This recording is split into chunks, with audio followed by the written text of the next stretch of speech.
হন বিপাকে অনন্ত মহারাজের বিরুদ্ধে কোচবিহার জেলা পুলিশের কাছে অভিযোগ দায়ের।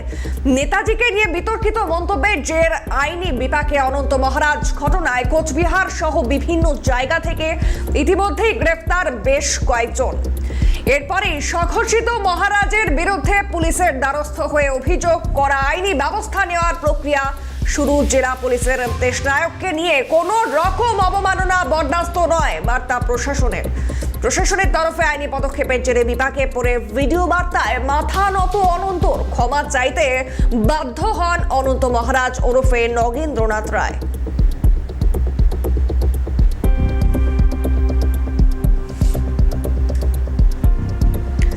চাপের নাম বাবা জীবন। নেতাজি প্রসঙ্গে মন্তব্যে ক্ষমা চাইলেন অনন্ত। অবশেষে মাথা নত করলেন অনন্ত মহারাজ। গতকালই কেড়ে নেওয়া হয় বঙ্গবিভূষণ সম্মান। রাজ্য সরকারের তরফে সম্মান প্রত্যাহার করা হয়। নেতাজি অবমাননায় কড়া বার্তা মুখ্যমন্ত্রীর।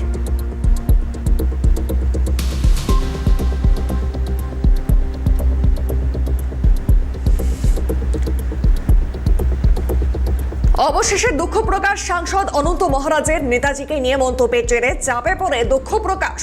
নেতাজির প্রতি সম্মান জানিয়ে বলছি, নেতাজির সম্পর্কে আমার অনিচ্ছাকৃত কিছু বক্তব্যের জন্য। কি বললেন অনন্ত মহারাজ, শুনুন। নেতাজির প্রতি সম্মান জানিয়ে বলছি, নেতাজি সম্পর্কে আমার অনিচ্ছাকৃত কিছু বক্তব্যের জন্য কেউ যদি মানসিকভাবে আঘাত পেয়ে থাকেন তার জন্য আমি আন্তরিকভাবে দুঃখিত। এ নিয়ে বিজেপির প্রধান মুখপাত্র দেবজিৎ সরকার টেলিফোনে কি প্রতিক্রিয়া দিয়েছেন শোনাবো। নেতাজি শুধু বাংলার বা উড়িষ্যার মানুষের আবেগ নয়, শুধু ভারতবর্ষের নয়, শুধু দক্ষিণ এশিয়ার বা পূর্ব এশিয়ার নয়, সারা পৃথিবীর কোণে কোণে নেতাজি সুভাষচন্দ্র বোসকে নিয়ে আবেগ প্রতিধ্বনিত হচ্ছে। এরকম অবস্থায় ভারত মায়ের একজন সুসন্তানের সম্বন্ধে এই ধরনের বেহিসেবি কথাবার্তা বিজেপি এন্ডোর্স করে না। ভারতীয় জনতা পার্টি এই বিষয় একদম পরিষ্কার ভাবে জানাতে চায়, নেতাজি সম্বন্ধে বা ভারতের কোন মনীষী সম্বন্ধে কোন ধরনের কটূক্তি বিজেপি এন্ডোর্স করছে না। এর জন্য প্রশাসন কোনো ব্যবস্থা নিলে সেই ব্যবস্থার জন্য বিজেপি কাউকে কোনো পলিটিক্যাল ইউনিটি দিতেও যাবে না। এ বিষয়ে রাজনৈতিক বিশ্লেষক ঝন্টু বড়াই কি বলেছেন শুনুন।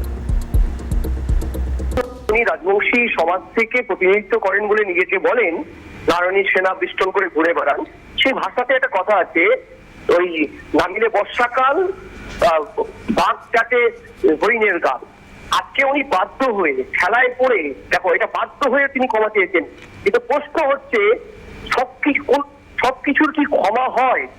দেশ বরণ্য দেশপ্রেমিক ভারতের সর্বাধিনায়ক আমাদের প্রাণপুরুষ নেতাজি সুভাষচন্দ্র বসুকে তৎকালীন অবিভক্ত কমিউনিস্ট পার্টি তেজর কুকুর বলা, তাদের পিপুল ওয়ার্স গ্রুপে একের পর এক 43 সালে যেসব ছবিগুলো দিয়েছিল তা আমাদের কাছে জল করছে। এমনকি বিটি রণদেব তখন সাধারণ সম্পাদক সিপিআই, তিনি যাকে বিশ্বাসঘাতক বলে লিখেছিলেন পিপুল ওয়ার্স গ্রুপে 1943 সালে, সেটাও আমরা কি আজ অব্দি তারা ঐতিহাসিক ভুল বলার পরেও ক্ষমা করেছি? আমরা ক্ষমা করিনি। ঠিক অনন্ত মহারাজের আজকের এই ক্ষমা চাওয়াটা আন্তরিক নয়, যতটা আন্তরিক নয় বামেদের ক্ষমা চাওয়া নেতাজি প্রসঙ্গে বা রবীন্দ্রনাথ প্রসঙ্গে। আমি একটাই কথা দেবাশিস বলছি, বুঝে ফেলেছে আজকের পরিস্থিতিটা কোন জায়গায়। তিনি যে সমাজকে প্রতিনিধিত্ব করেন বলে বলেন, কারা রুখে দাঁড়িয়েছে?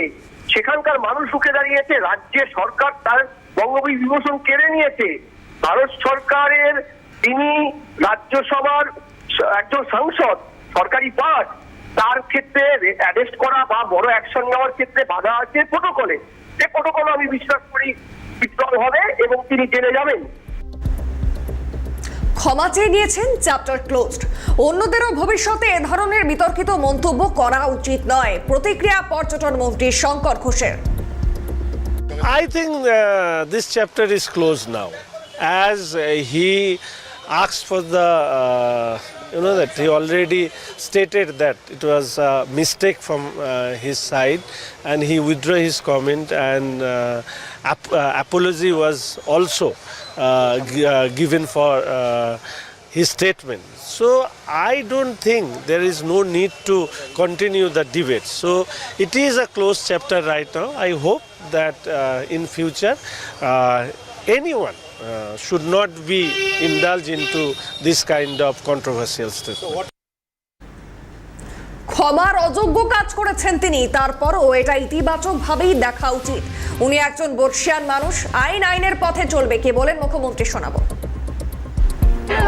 ঠিক আছে, এটা ইতিবাচক ভাবেই দেখা উচিত, ইতিবাচক ভাবে দেখা উচিত বলে আমার মনে হয়।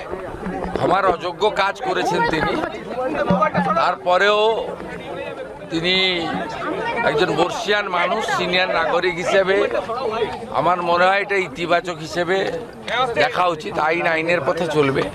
বিভিন্ন থানায় এফআইআর হয়েছে, 5 জন গ্রেপ্তার হয়েছে, 282টা পোস্টকে টেকডাউন করা হয়েছে, ডিলিট করা হয়েছে, ফেসবুক অ্যাকাউন্ট বন্ধ করে দেওয়া হয়েছে পশ্চিমবঙ্গ পুলিশের পক্ষ থেকে অভিযোগ করে প্রায় 282টা। 5 জন গ্রেপ্তার হয়েছে, স্পেসিফিক 6টা এফআইআরও হয়েছে। আইনের পথে চলবে, ওটা নিয়ে আমি কিছু বলবো না। কিন্তু ওনার বয়স দেখে আমি বলবো যে উনি যেটা কাল মধ্যরাত্রে নিজের ফেসবুক অ্যাকাউন্ট থেকে করেছেন এবং আলাদা করেও ভিডিও করেছেন, তাকে ইতিবাচক হিসেবে দেখা উচিত। এবং এটা থেকে সবাইকে উনি নিজেও বলেছেন যে পরবর্তী মন্তব্য থেকে সতর্ক থাকবেন।